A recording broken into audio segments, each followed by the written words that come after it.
سید عالم نور مجسم شفیع معظم صلی اللہ علیہ وسلم کی تعلیمات کی روشنی میں جس وقت چارپائی اٹھائی جائے گی تو اس میں ہمیشہ کے لیے یہ قانون ہے، یقدم الرأس، سر کو آگے رکھا جائے گا۔ کچھ لوگوں کو یہ تشویش ہوتی ہے کہ جس وقت چارپائی اٹھائیں اور قبرستان جو ہے وہ مشرق کی طرف ہو، تو اب اگر سر آگے رکھیں گے تو ہمارے جغرافیہ کے مطابق قدم جو ہیں وہ قبلے کی طرف ہو جائیں گے، تو اس سے کچھ لوگوں کو تشویش ہوتی ہے۔ تو اس سلسلہ میں شریعت کا یہ ضابطہ ہے کہ اس کو لے کے چلنے کا جو طریقہ ثابت ہے وہ یہی ہے کہ سر آگے رکھا جائے۔ اس وقت اگرچہ اس کے قدم اس طرح ہو بھی گئے تو شریعت اس پر مواخذہ نہیں کرے گی، وہ مکلف نہیں ہے، اور اٹھانے والے مکلف ہے اس بات کے کہ اس کے سر کو آگے رکھا جائے اس کے ادب و احترام کے پیش نظر۔ تو اس واسطے اس کے احکام جو ہیں ان میں سے یہ ہے کہ اس کو اٹھا کے لے جاتے وقت دھچکے نہ لگائے جائیں اور اس کے سر کو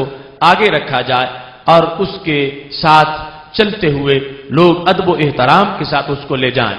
انسان کو دفن کر دیا جاتا ہے، اس کے بعد بھی جہاں وہ دفن ہے اس قبر کا بھی ادب ہے، اس قبر کا بھی احترام ہے کہ ہمارے آقا صلی اللہ علیہ وسلم نے جب دیکھا کہ کوئی شخص قبر پہ کونی رکھ کے بیٹھا ہے، آپ نے فرمایا ہاتھ پیچھے کرو، لا تؤذی صاحب القبر، قبر والے کو تکلیف مت دو، قبر والے کو اذیت مت پہنچاؤ۔ تو نبی اکرم نور مجسم شفیع معظم صلی اللہ علیہ وسلم نے اس امر سے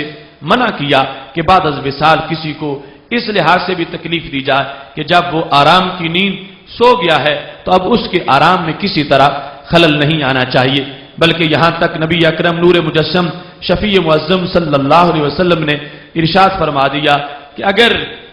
ایک طرف آگ کے شعلے ہیں اور دوسری طرف قبر ہے، فرمایا بندہ اگر آگ کے شعلوں پہ قدم رکھ لے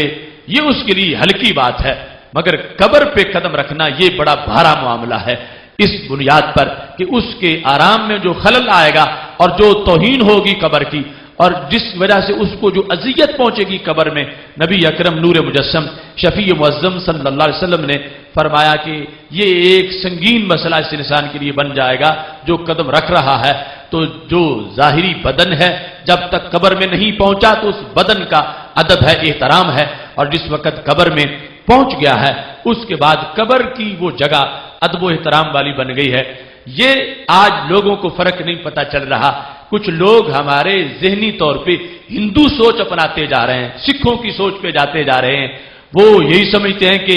شاید بدھ اور مومن ایک ہی جیسے ہیں، اب وہاں پر بدھ کو قدموں تلے روندے شریعت خوش ہوگی کہ اچھا کیا ہے، بدھ کی بے ادبی کی ہے، بدھ کی توہین کی ہے، مگر قبر کو قدموں تلے روندے تو شریعت ناراض ہو جائے گی، کیونکہ یہاں جو لیٹا ہے اس کا ادب ہے، اس کا احترام ہے، اور سید عالم نور مجسم شفیع معظم صلی اللہ علیہ وسلم نے بار بار ان آداب کو بجا لانے کا حکم عطا فرمایا ہے۔